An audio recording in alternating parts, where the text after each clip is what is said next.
Imagine stepping up to your kitchen sink, turning on the tap, and filling a glass with cool, clear water. Such an everyday thing, right? Exactly. We just don't think twice about it. Yeah. But have you ever stopped to wonder what's really in the pipes connecting that water to your home? What unseen pathways it travels. Yeah.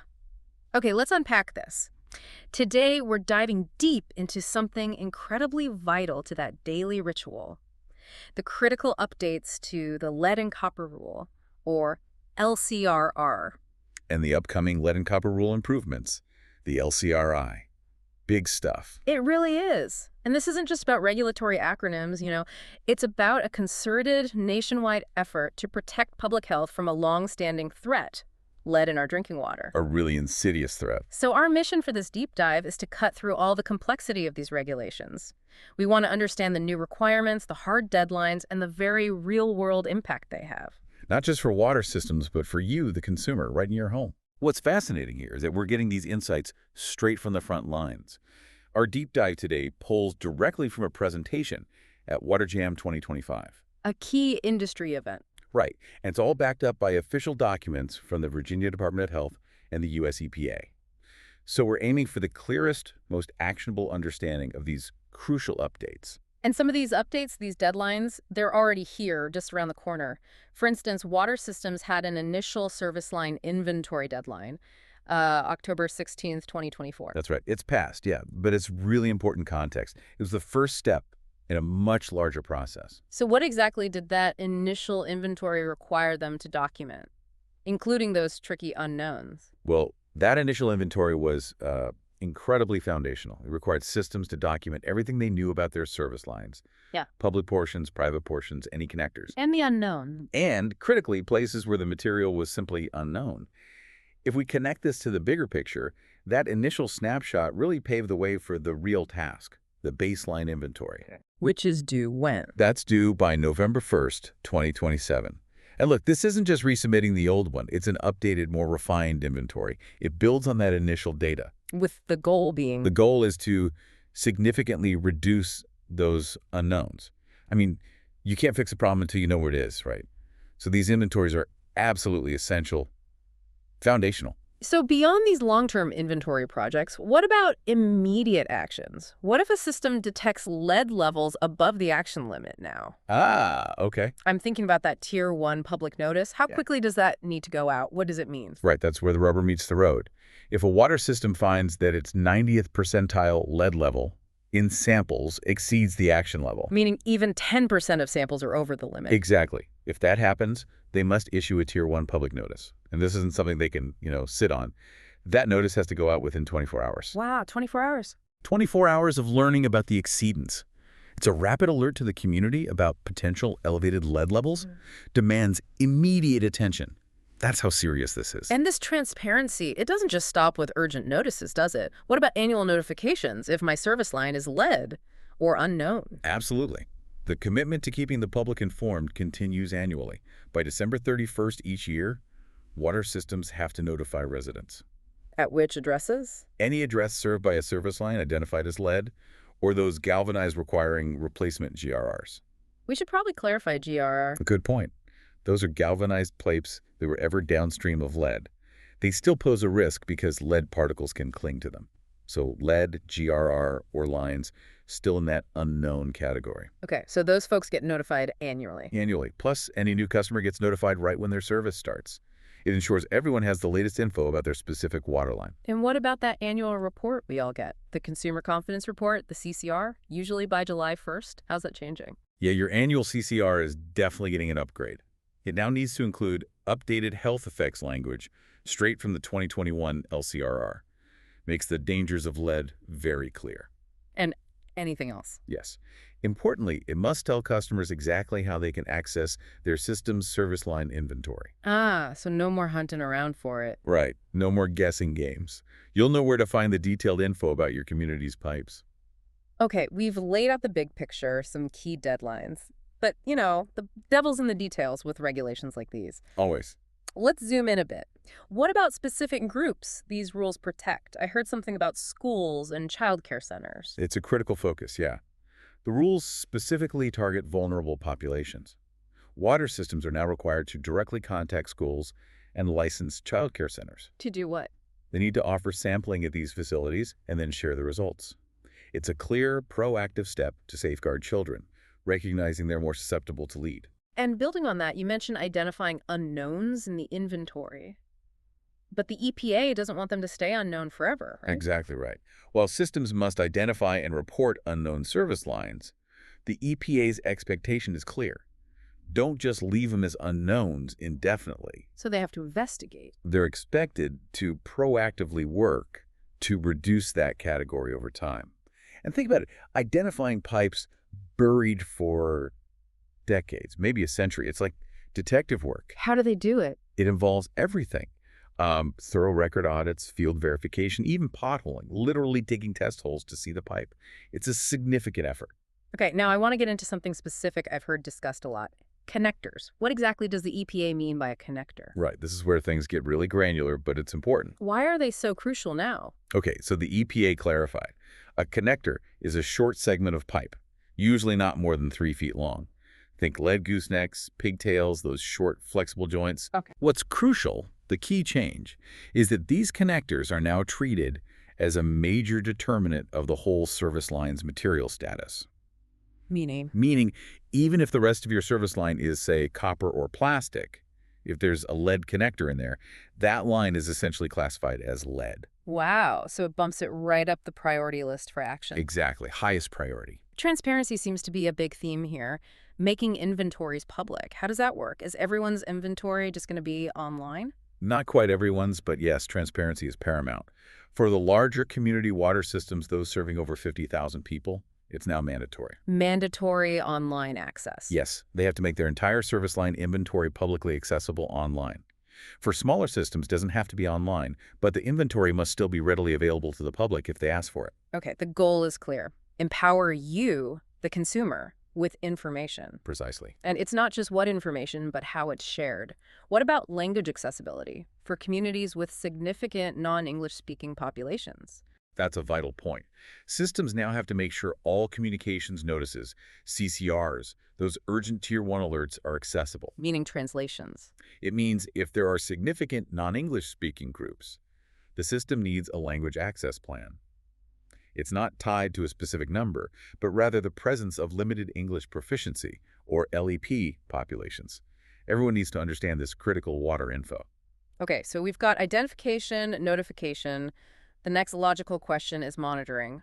How are systems actually testing for lead now? Are there new sampling protocols? That's a great segue because monitoring is definitely changing. New protocols are coming, with standard monitoring officially kicking off January 1st, 2028. And besides regular sampling? Well, systems also have to document connected materials whenever they encounter them in the field. And importantly, if there's any disturbance to a service line. Like repairs, construction. Yeah, repairs, replacement, nearby construction. Yeah. Customers need to be notified about their service line material after that disturbance. Why is that so critical? Because disturbances can potentially shake loose lead particles, release them into the water temporarily.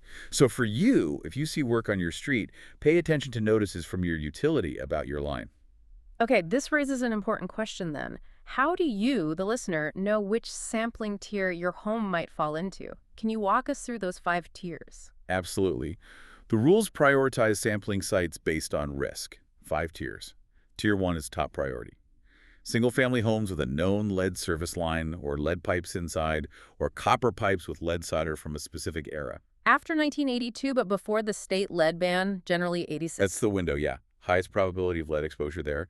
Then Tier 2, buildings or multifamily places with lead service lines or similar plumbing from that era, used if Tier 1 sites aren't enough. Got it. Tier 3. Tier 3 is single-family homes, copper pipes, lead solder before the ban, but crucially, no lead service line itself. Okay. Lower risk, but still a factor. Right. Tier 4 is sort of the other sites category representative places, maybe newer homes that don't fit Tiers 1, 3. And Tier 5. You mentioned vulnerable populations earlier. Yes. Tier 5 is the non-residential priority sites. This specifically targets schools, childcare facilities, other public buildings. They're getting increasing focus because, again, kids are especially vulnerable. This tiered approach directs resources where the risk is highest. Makes sense. So when utilities build those inventories, they use 4 standard classifications for lines and connectors. Can you break those down? Sure, 4 main categories. Yeah. First, lead. Yeah. Pretty straightforward. Any pipe segment, gooseneck, pigtail made of lead. Highest priority for replacement, obviously. Okay. Number 2. Unknown. This is where the material just hasn't been confirmed yet. And the EPA really expects systems to actively investigate these, right? Customers get annual notices until it's confirmed. Got it. Unknown means work in progress. What's third? Third is non-lead. Verified materials like copper, plastic, ductile iron. But here's a key point. Those GRRs we mentioned, galvanized requiring replacement. The ones downstream of former lead. Yes. They are not classified as non-lead. They actually default to being lead associated because lead particles can stick to that galvanized surface even after the upstream lead pipe is gone. Big distinction. Okay, that's critical. And the last one. Fourth is simply no connector. Means just that there isn't one of those short connector pieces present, ruling out that specific potential lead source. So boiling it all down, what's the ultimate takeaway for you, the listener, from these 4 categories? Why do they matter to your household? Well, it really comes down to priority and communication. If your service line gets classified as lead, unknown, or GRR, Galvanized requiring replacement. right, then know that your home is now a priority for your water utility. You'll get direct, consistent communication, maybe more frequent sampling notices, and your line moves to the front of the queue for eventual replacement. It's how the system targets the highest potential risks. Exactly, to protect your drinking water. Okay, let's shift gears slightly. There's a very clear message coming from health departments like VDH and the EPA. Start budgeting now. You hear that loud and clear. This isn't just general advice, is it? It's a specific, urgent warning tied to that 2027 LCRI deadline. Why is budgeting now so critical, even before the final rules are locked in? Absolutely critical, for several big reasons. First, inventories and verification. We talked about reducing unknowns by 2027. That often means costly fieldwork, digging, potholing. That costs money. Okay, what else? Second, replacement requirements. The LCRI clearly signals an accelerated replacement pace for lead service lines and those GRRs. Yeah. Utilities need to plan major capital projects, like yesterday. Makes sense. Costs keep going up. Third, communications. All those new annual notices, CCR updates, potential language access plans that take staff time, mailing costs, maybe translation fees, it adds up. Right. Fourth, monitoring costs. Expanded sampling schools, childcare, connectors means more samples, more lab analysis, more staff coordination. And the final reason? Finally, and this is huge for consumers, avoiding rate shock. If utilities wait until 2027 to factor in all these massive expenses, you could see sudden, really big rate hikes. Yeah, spreading the costs out through gradual budgeting now helps soften that impact later. It's just prudent financial planning. So to give you listening a realistic sense of the scale here, what kind of numbers are we talking about? EPA did an impact analysis, right? They did, and it's a massive undertaking. For small systems, under 10,000 people, maybe $50,000 to $250,000 just for inventory and early planning, annual costs, maybe $10, $20 per household per year. Okay, for medium systems, 10,000 to 50,000 people. They might be looking at $500,000 to $2 million over several years, annualized perhaps $15, $40 per household per year. And the big ones, over 50,000. For large systems, it could easily be several $million. Think $5 million to $20 million, maybe even more. Annualized, maybe $20 to $60 per household per year. Wow. And nationally. The EPA's national projection, somewhere between $500 million and $800 million per year across all U.S. systems. That's not pocket change. Not at all. It's a significant national investment in public health infrastructure. So when officials say start budgeting now, what specifically should utilities be doing beyond just setting money aside? What practical budget lines need attention? Good question. It means building in actual costs for staffing or contracts for that inventory verification, the detective work.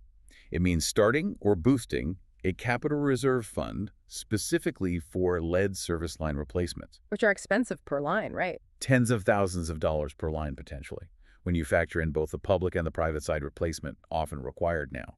Plus, anticipating those communication costs, mailings, maybe translation for language access plans. So what's a realistic starting point for a utility? Realistically, maybe thinking in terms of a few $100s per service line spread over the next 5 to 10 years. Could be higher if they have a lot of unknowns to chase down. It's strategic, long-term financial planning.